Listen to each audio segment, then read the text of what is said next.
It was not pleasant to see destroyed houses, destroyed ordinary cafes. This is what the Russian Federation did in our country. It showed the entire world that it can kill.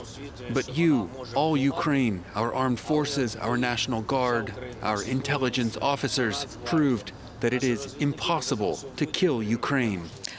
And joining me in the studio is France 24's Chief Foreign Editor, Rob Parsons. Rob, could we start by looking at what still needs to be done in parts of the Kherson region that's been liberated by Ukraine? Well, there's a massive amount still to be done, as President Zelensky has been saying over the last 48 hours or so. If you look at the city of Kherson in particular, although it's been spared some of the destruction of other Ukrainian cities because it's been occupied, in other words, it hasn't been blasted by Russian rockets, before the Russians withdrew, they destroyed much of the infrastructure, so that currently there is no electricity, no running water, food supplies are very poor, there's no heating, communications are down. So the first thing that they're going to do is try and get the infrastructure up and running. That's going to take a bit of time. So what the Ukrainians are saying to the people who want to go back to the city is pause, wait, allow us to get the work done, because there still is massive amount to be done. In the meantime, they've got a curfew in effect from evening till morning.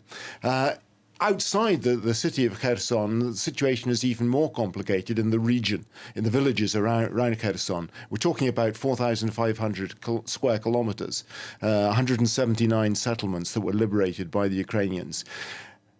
The Ukrainian authorities are saying every square metre has to be checked for mines and booby traps before we can say it's safe for people to go back. So that gives an idea of the sort of problems they're facing, particularly with winter coming in now as well, getting cold, already below zero at night.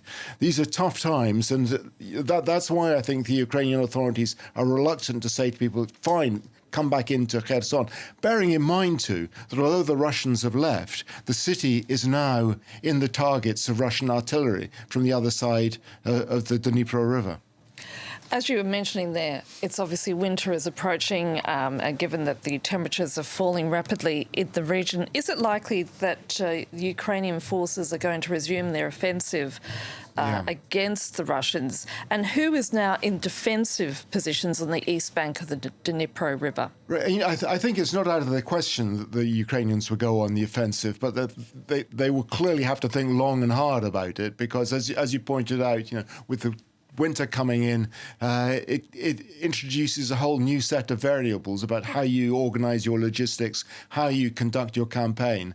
And they may decide that it's better for them just to sit and wait, consolidate what they've got, get themselves stronger so that they're ready to go on the offensive again when it comes to the springtime. But in the meantime, if they're looking across the river Dnipro at the Russians will be consolidating their defensive positions.